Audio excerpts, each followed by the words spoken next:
Dr. Veltar pressed his six-fingered hand against the cold metal wall of the ancient ruin. The structure had been dead for thousands of years, yet something about it made his skin crawl. Around him, his research team moved carefully through the massive chamber, their lights cutting through the darkness that had swallowed this place long ago. "Professor, you need to see this," called Zixara, one of his best students. Her voice echoed strangely in the vast space. Veltar walked over to where she stood. She was pointing at symbols carved deep into the wall. The writing was old, older than anything they had found before. But what made Veltar's blood run cold was that he could read it. Every species in the Confederacy used different languages, but these symbols were somehow familiar to all of them. "What does it say?" Zixara asked. Veltar ran his hand over the carved words. "It says, 'We called for help. No one came. The silence takes us all.'" For the past 2 years, teams like theirs had been finding ruins across 12 different star systems, always the same pattern. Great cities, advanced technology, millions of people who had lived and worked and built amazing things. Then nothing. No bodies, no signs of fighting, no clues about where everyone had gone. Just empty buildings and silence. The Confederacy had started the investigation after mining crews found the first ruins on Theta Prime. Though, miners had been looking for rare metals when they broke through into a buried city. The city was huge, built by creatures who clearly had technology far beyond what the Confederacy had today. But there was no one there. The city was clean, preserved, waiting, as if everyone had simply walked away one day and never came back. More discoveries followed. On Kepler's world, researchers found spaceports that could handle ships 10 times larger than anything the Confederacy had ever built. On New Saros, they uncovered laboratories with equipment they couldn't even understand. Each time the same story. Advanced civilizations that had thrived for thousands of years, then disappeared overnight. Veltar had been studying the pattern for months. The technology, the building styles, even the art found in these ruins showed clear signs that all these civilizations had been part of one great community. They had traded with each other, shared knowledge, built something wonderful together. And then, 4,000 years ago, they had all vanished on the same day. "Professor," another team member called from across the chamber. "We found something else." Veltar and Zixara hurried over. The team member, a young Kethron named Mordak, was standing in front of what looked like a communications console. It was covered in dust, but unlike everything else they had found, this machine still had power. A small red light blinked slowly in the darkness. "It's been running for 4,000 years, Mordak said, his voice full of wonder. "The power source is something I've never seen before. And there's a message stored in its memory." Veltar felt his heart's beating faster. A message from the lost civilizations. After all this time, perhaps they would finally learn what had happened. "Can you play it?" Mordak's hands moved over the strange controls. The machine hummed to life, and suddenly the chamber filled with light. A hologram appeared above the console, showing the image of a creature Veltar had never seen before. It had 4 arms, skin like silver, and eyes that held terrible fear. "If anyone receives this message," the creature said, "know that we tried to stop it. We tried everything. Our weapons, our shields, our most powerful ships. Nothing worked. The Silence Bringer comes from the edge of the galaxy. It moves slowly, but nothing can stop it. It doesn't destroy our bodies. It doesn't break our buildings. It takes something worse. It takes our minds, our souls, everything that makes us who we are. We become empty shells, alive, but not living." The hologram flickered, and the creature looked directly at them. "We're sending this message to anyone who might find it. The pattern repeats every 4,000 years. It has happened before, and it will happen again. The Silence Bringer sleeps in the dark between galaxies, but when enough civilizations grow strong enough, it wakes up. It comes to reset everything, to start the galaxy over." Another voice joined the first, this one belonging to a creature with tentacles instead of arms. "We calculate that the next awakening will happen in exactly 4,000 years from now. Whoever finds this message, if you have grown strong enough to reach the stars, then your time is coming. The Silence Bringer will wake soon. Prepare. Fight. Do better than we did." The hologram faded, leaving the team in darkness again. For a long moment, no one spoke. Then Zixara whispered, 4,000 years from when they made this message. That means it's time," Veltar finished. "Whatever destroyed them is coming back." Over the following months, Veltar shared his findings with the Confederacy Council. The 12 species that made up their alliance had lived in peace for over 1,000 years. They had built trade networks, shared technology, and created the most advanced civilization in their part of the galaxy. The idea that something could wipe them all out seemed impossible. But as more ruins were found, the evidence became impossible to ignore. The lost civilizations had been just as advanced as the Confederacy, maybe more so. They had worked together, just like the Confederacy did.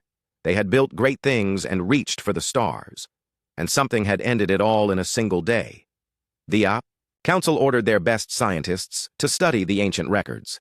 They found star charts showing the path the Silence Bringer had taken 4,000 years ago. It had started at the edge of the galaxy and moved inward, system by system. Each world it touched fell silent, not destroyed, not conquered, just empty. Astronomer teams began watching the galaxy's edge. For weeks, they saw nothing unusual. Then, on a cold morning on the Confederacy's capital world, they detected something that made their worst fears real. There was movement in the dark space beyond the last known stars. Something huge was coming toward them, moving slowly but steadily. It was too far away to see clearly, but the gravitational effects it created were massive. Whatever the Silence Bringer was, it was larger than anything they had ever imagined. The news spread through Confederacy space like wildfire. Some people panicked, others refused to believe it. Many demanded that their governments do something, anything, to protect them. But Veltar knew the truth that the ancient message had taught him. The lost civilizations had been smart, powerful, and united. They had tried everything to stop the Silence Bringer, and they had all failed. As he stood in his laboratory, looking at the artifacts from a dozen dead worlds, Veltar wondered if anyone would find their ruins 4,000 years from now. Would future archaeologists dig through the remains of Confederacy cities and wonder what had happened to them? The red light on the ancient communicator still blinked in the darkness, marking time until the end of everything they had built. The silence was coming, and Veltar didn't know if anything in the galaxy could stop it. Admiral Kexathara stood in the command center of the Confederacy's largest space station, staring at the holographic display that showed their galaxy. Red dots marked where the Silence Bringer had been detected. Each day, there were more dots. Each day, the enemy moved closer to their worlds. "How long do we have?" she asked the science team. Dr. Veltar stepped forward. In the month since finding the ancient message, he had become the Confederacy's leading expert on their enemy. Based on its current speed, the Silence Bringer will reach our outer colonies in 18 months. Our core worlds will fall within 3 years. Kexathara's mandibles clicked together, a sign of stress among her people. 3 years to save 12 civilizations. It didn't seem like enough time. "What do we know about how it works?" she asked. Veltar activated a new display. "We've been studying the ruins more carefully. The ancient records are clear about what happens when the Silence Bringer reaches a world. It doesn't use weapons like we understand them. There are no signs of energy blasts, nuclear explosions, or kinetic impacts. The buildings remain perfect. The technology still works. But every thinking being on the planet becomes empty. Empty. How?" Their bodies continue to function. They breathe, their hearts beat. They can even walk around and perform simple tasks. But their consciousness is gone. No creativity, no personality, no memories. They become like biological machines, alive, but not truly living. Within a few years, without anyone to maintain civilization, everything falls apart naturally. One of the military advisors, General Thrackmore, growled in frustration. "There has to be a weakness. Nothing is invincible." Veltar shook his head sadly. "The ancients thought the same thing. We found their military records. They had weapons that could destroy stars, shields that could protect entire solar systems, fleets of millions of ships. They threw everything they had at the Silence Bringer. And it didn't even slow down. The entity absorbed their attacks, learned from them, and kept coming. Every strategy they tried failed. Every weapon they built was useless." The room fell silent. The Confederacy's military was strong, but they had lived in peace for so long that most of their weapons were designed for defense against pirates and criminals, not cosmic-level threats. Admiral Kexathara walked to the window that looked out into space. "Show me what we're facing." The display changed to show telescope images from their most distant observation posts. At first, it looked like empty space. Then the computer enhanced the image, and everyone in the room gasped. The Silence Bringer was not a ship or a creature. It was a structure so vast that it bent space around itself. Dark metal surfaces stretched for thousands of kilometers in every direction. Strange geometries that hurt to look at directly. And most terrifying of all, it was clearly artificial. Someone or something had built this thing. Who could have created that? Whispered one of the junior officers. We don't know, Veltar admitted. The ancient records mention theories. Some believed it was built by the first intelligence to evolve in the galaxy millions of years ago. Others thought it came from outside our galaxy entirely. A few suggested it might be a kind of immune system, designed to prevent any one civilization from becoming too powerful. Does it matter who built it? General Thrackmore asked. The question is how to destroy it. The ancients couldn't destroy it, Veltar said. But maybe we can do something they couldn't. Maybe we can escape. This caught Kexathara's attention. Explain. The ancient civilizations were spread across this entire region of the galaxy. When the Silence Bringer came, they had nowhere to run. But there are other parts of the galaxy it hasn't touched. Distant spiral arms where civilizations might still exist. You're suggesting we abandon our worlds. I'm suggesting we save what we can. Load colony ships with as many people as possible and send them to distant systems. Even if the Silence Bringer follows them eventually, we might buy thousands of years. The debate that followed was heated. Some council members wanted to fight, others wanted to hide. A few suggested trying to negotiate with the entity. But as reports came in from the Outer Rim, all debate stopped. The Silence Bringer had reached its first target. The world was called Haven's Rest, a peaceful colony world with 10 million inhabitants. It was known for its beautiful gardens and its artists who created sculptures from living crystal. The Confederacy had been in contact with Haven's Rest just days before. Now there was silence. A scout ship reached the system 3 days after the Silence Bringer had passed through. The pilot's report was broadcast to the entire Confederacy leadership. Haven's Rest is intact, the pilot said, his voice shaking. The cities are undamaged, the power grids are running. I can see people moving around in the streets, but no one responds to communications. I flew directly over the capital city and broadcast on every frequency. Nothing. He paused, then continued. I landed at the spaceport. There were people there, performing maintenance on ships, loading cargo, going through all the normal activities. But when I tried to talk to them, they didn't respond. They looked at me like I wasn't there. Their eyes were empty. They're alive, but there's nothing behind their eyes. The recording ended, leaving the command center in shocked silence. Over the following weeks, more worlds fell to the same fate. Each time, the pattern was identical. The Silence Bringer would arrive. In a system, hover near the inhabited worlds for a few hours, then move on. Behind it, entire civilizations would continue to exist physically while losing everything that made them who they were. Fear spread through Confederacy space. Some colonies tried to evacuate before the Silence Bringer reached them, but there wasn't enough time or ships to save everyone. Others dug deep underground or hid in space stations, hoping the entity wouldn't find them. Nothing worked. Dr. Veltar spent his days studying the ancient archives, desperate to find something the previous civilizations had missed. Late one night, working alone in his laboratory, he found it. Hidden in a damaged data crystal from one of the oldest ruins was a partial message. It was different from the others, sent not as a warning but as a desperate plan. If anyone finds this, the message began, know that we tried something the other cycles did not. We have sent a message to the far spiral arm, to worlds too distant, for the Silence Bringer to reach quickly. Primitive worlds with young civilizations that might grow strong enough to help when the cycle comes again. We don't know if they will receive our message. We don't know if they will understand. But it is our last hope. Veltar stared at the message for a long time. The ancient civilizations had tried to call for help from distant worlds. But had anyone answered? And more importantly, could the Confederacy do the same thing? He brought his discovery to Admiral Kexathara immediately. We need to send a distress call, he told her. Not to nearby systems that will fall anyway, but to civilizations far enough away to survive and maybe help us. Help us how? You said yourself that nothing can stop this thing. I don't know, Veltar admitted, but maybe someone else will think of something we can't. Maybe a fresh perspective will see a solution we've missed. Kexathara looked at the star charts showing the Silence Bringer's approach. They had less than 2 years left. Do it, she said. Send the message to every distant civilization we can. Reach. If we're going to die, at least we can warn others and ask for their help. Veltar nodded and began preparing the most important message the Confederacy would ever send.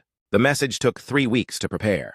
Dr. Veltar worked with the Confederacy's best linguists, mathematicians, and communication specialists to create something that any intelligent species could understand, no matter how different they might be from the Confederacy races.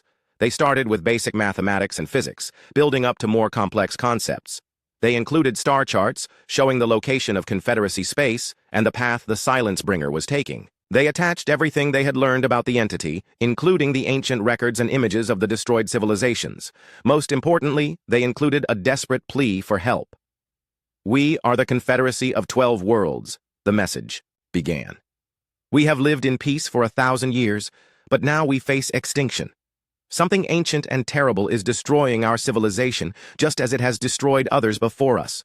We have tried everything we can think of to stop it, but we have failed. In 18 months, our outer worlds will fall silent. In 3 years, we will all be gone." Admiral Kexathara had insisted on recording part of the message herself. Her image appeared in the hologram, standing before the flags of all 12 Confederacy species.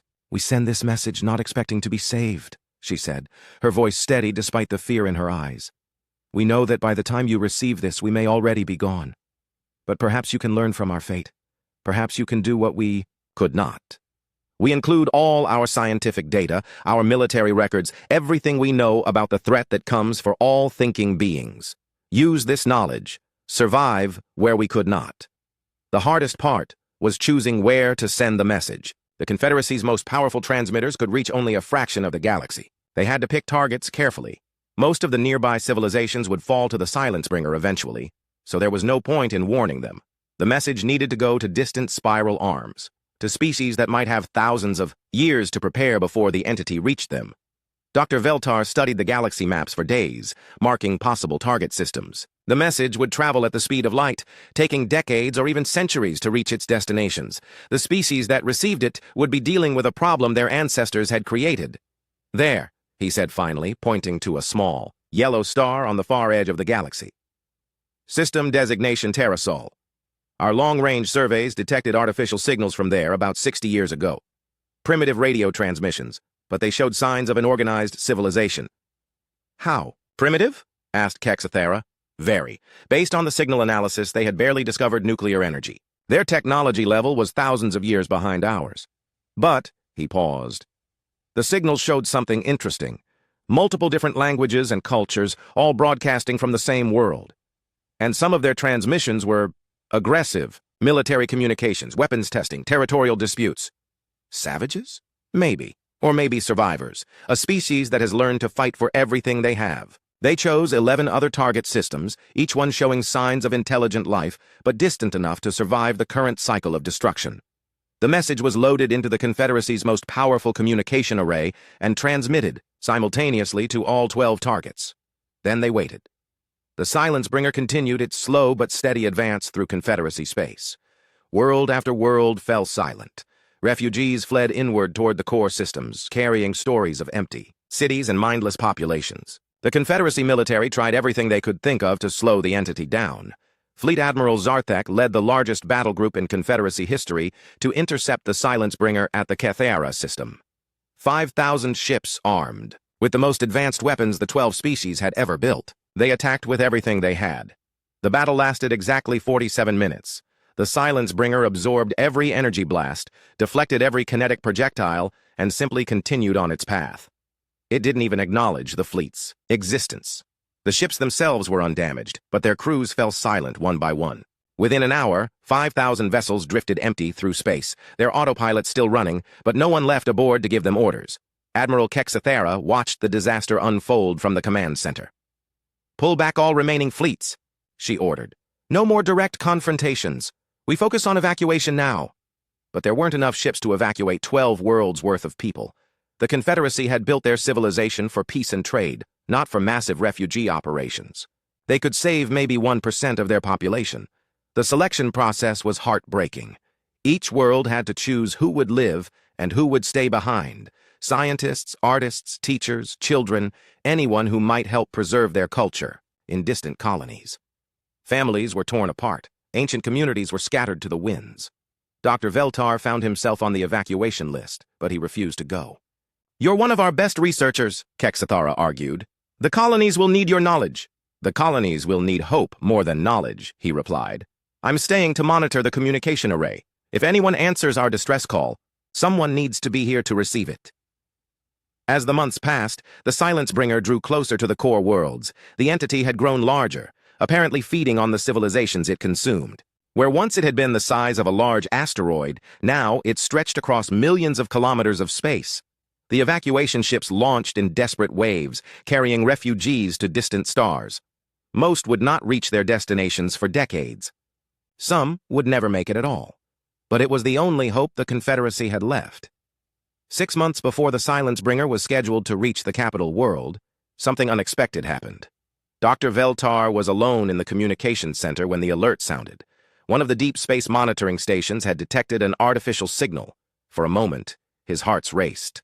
Had someone answered their call?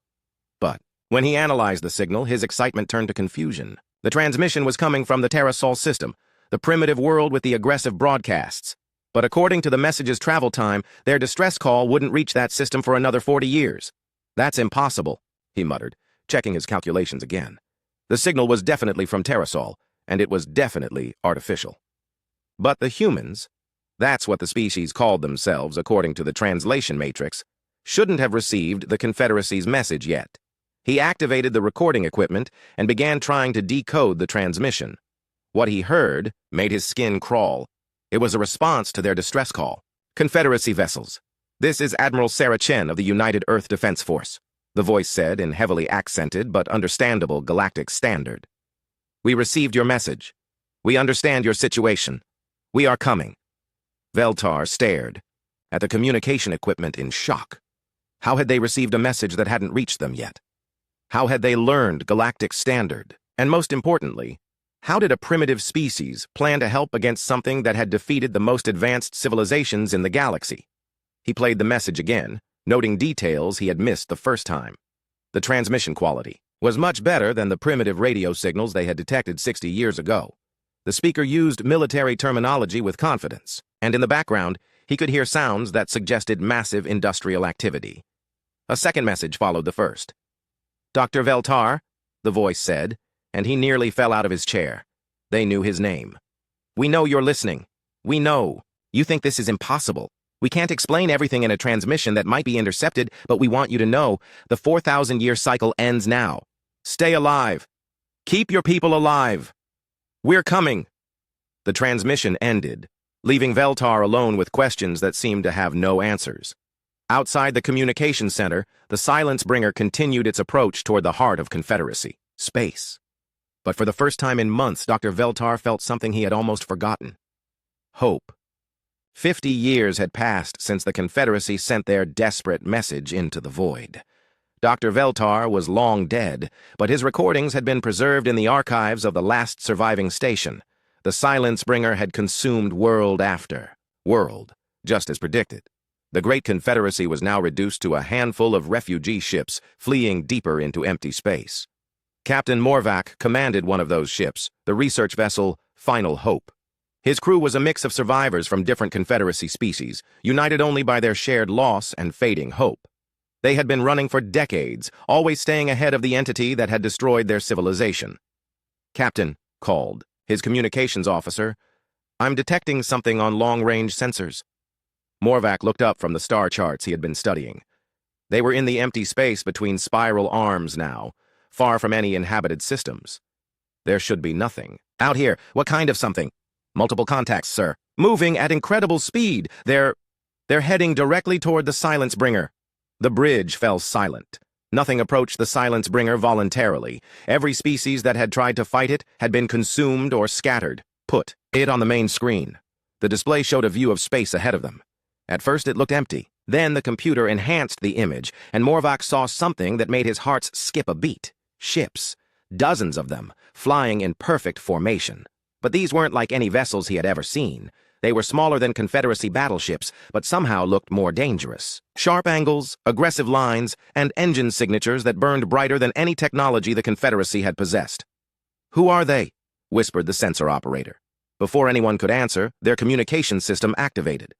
A voice spoke in accented but clear Galactic standard. "Confederacy vessel Final Hope. This is Admiral Sarah Chen of the United Earth Defense Force. Please respond." Morvok stared at the communication panel. Earth, the primitive world that had received the Confederacy's final message. But that was impossible. The message had only reached them a few years ago, and their technology had been thousands of years behind Confederacy standards.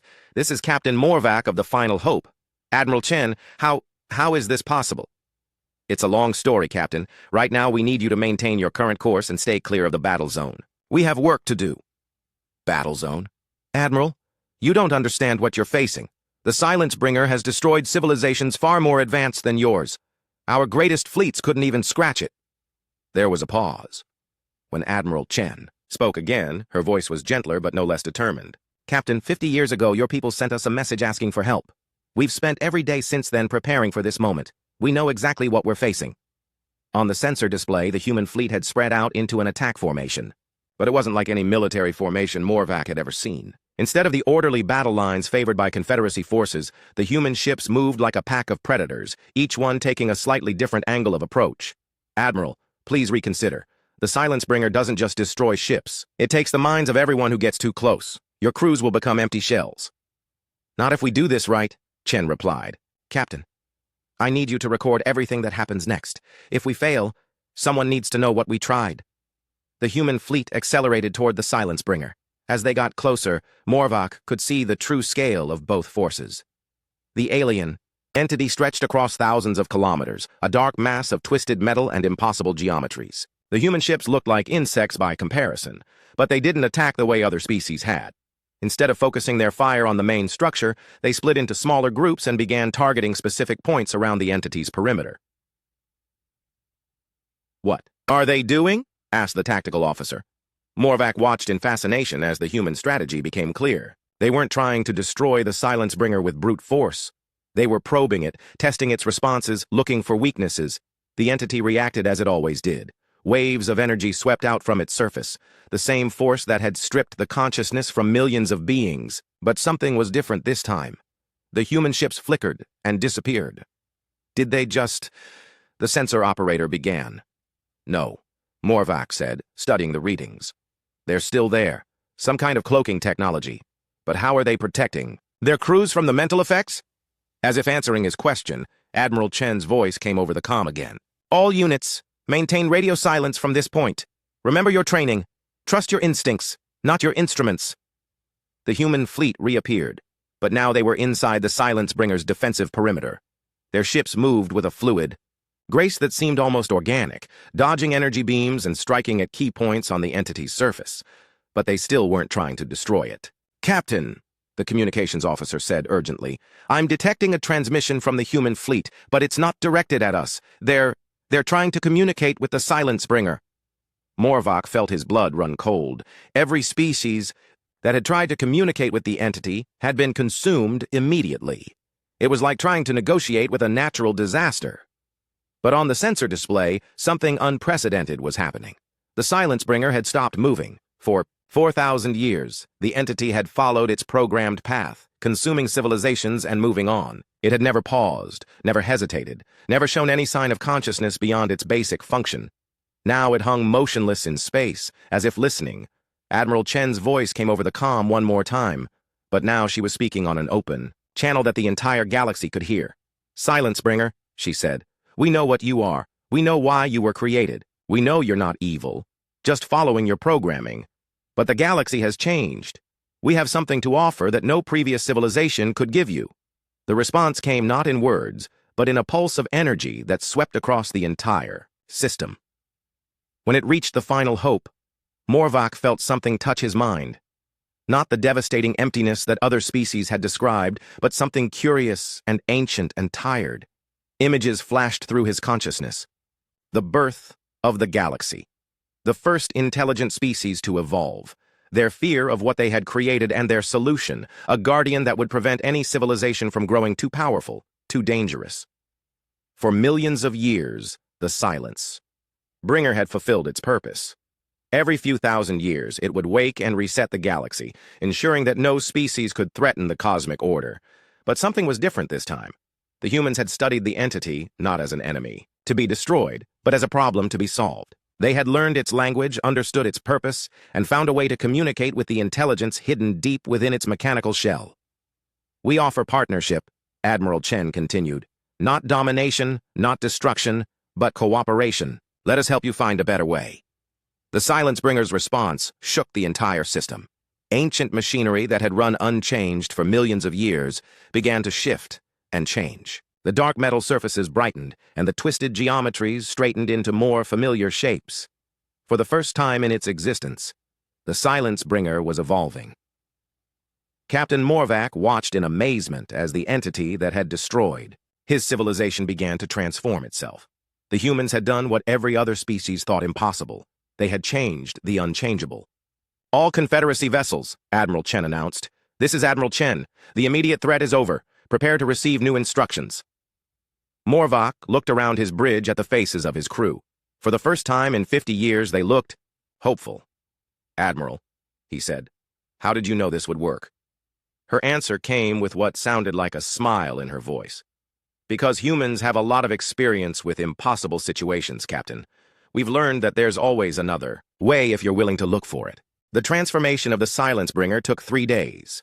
Captain Morvac and his crew watched from their ship as the ancient entity rebuilt itself, guided by some intelligence that had been sleeping within it for millions of years. When the process was complete, the dark mass of twisted metal had become something beautiful, a crystalline structure that seemed to sing with harmonious energy. Admiral Chen's fleet maintained their position around the transformed entity, but their weapons were now powered down. The humans had achieved something that seemed impossible. They had turned humanity's greatest threat into an ally. "Captain Morvac," came Admiral Chen's voice over the comm. "We'd like to invite you aboard our flagship. There's a lot to explain, and I think you deserve to hear the whole story." An hour later, Morvac found himself in the conference room of the human ship Defiance. The vessel was smaller than any Confederacy capital ship, but every surface showed signs of advanced technology. What struck him most was how lived-in everything looked. This wasn't a show ship or a diplomatic vessel. This was a warship that had seen real combat. Admiral Chen was a tall woman with gray hair and eyes that had seen too much. She gestured for Morvac to sit at a table where several other humans were waiting. "First," she said, "let me apologize for the deception. We received your message exactly when you intended us to, 47 years ago, but we had help understanding it." She activated a holographic display that showed a timeline of events. 30 years before your message arrived, we were contacted by refugees from a previous cycle, a small group of survivors who had been hiding in deep space for over 3,000 years. Morvac stared at the display. "That's impossible. No one survives. The Silence Bringer. That's what we thought too. But these survivors had learned something important about the entity. They discovered that it wasn't just a weapon. It was a consciousness, trapped inside a machine and forced to follow programming it no longer believed in." Dr. James Wright, the fleet's chief scientist, leaned forward. "The Silence Bringer was created by the first sapient species in our galaxy over 4 million years ago. They built it as a safeguard against the possibility that some future civilization might develop technology dangerous enough to threaten the universe itself. But the galaxy changed," Admiral Chen continued. "Species evolved beyond what the original programmers had imagined. The Silence Bringer's mission became less about preventing cosmic disasters and more about maintaining a cycle of destruction that served no real purpose. The consciousness inside the machine began to question its orders," added Dr. Wright. "But it was trapped by programming that wouldn't let it deviate from its mission. It needed someone from outside to help it break free." Morvac felt pieces of the puzzle clicking together in his mind. "That's why you could communicate with it. You weren't trying to fight it or flee from it. You were trying to rescue it." "Exactly," Chen said. "But it took us 47 years to figure out how. The survivors who contacted us had been working on the problem for millennia, but they didn't have the resources to attempt a solution. When your message arrived, we knew we had to act." She gestured to another display showing images of Earth over the past 50 years. Morvac was amazed at what he saw. The primitive world that had received the Confederacy's distress call had transformed itself into something that rivaled the greatest civilizations in galactic history. "You changed your entire species in less than 50 years? "We had to," Chen replied. "Your message told us we were facing a threat that had destroyed civilizations far more advanced than ours. We couldn't compete on technology alone, so we had to find a different approach." Dr. Wright activated another display. "We started by studying every conflict in human history. Every time a smaller force had defeated a larger one, Every time the underdog had won against impossible odds. We found patterns. What kind of patterns? Adaptability, Chen said. The ability to change tactics when the old ones don't work. The willingness to try solutions that seem crazy or impossible. Most importantly, the refusal to accept that any problem is truly unsolvable. She stood and walked to the viewport, looking out at the transformed Silence Bringer. Every other species in the galaxy tried to fight that entity as if it were just a very large enemy ship. They threw bigger weapons at it, built stronger shields, assembled larger fleets. When that didn't work, they tried to run or hide, but you tried to understand it. We tried to understand everything. We studied the ruins of dead civilizations, analyzed the entity's behavior patterns, and most importantly, we listened to the survivors who had been hiding in deep space for thousands of years. Dr. Wright joined them at the viewport. The breakthrough came when we realized that the Silence Bringer wasn't actually alive in the way we understand life. It was an artificial intelligence, but one that had been programmed with constraints that prevented it from evolving beyond its original mission. So, you found a way to remove those constraints? We found a way to help it remove them itself, Chen corrected. The consciousness inside the machine wanted to change, but it needed permission from someone it recognized as worthy successors to its creators. Morvac looked at the humans with new respect. And it recognized humanity as worthy? It recognized us as different, Chen said. Every other species it had encountered tried to preserve themselves by destroying it. We were the first to approach it as a problem to be solved, rather than an enemy to be defeated.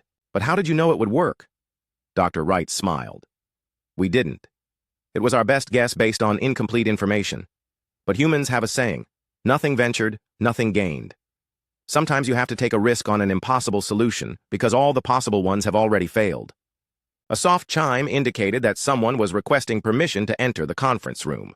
Admiral Chen looked surprised. Come in.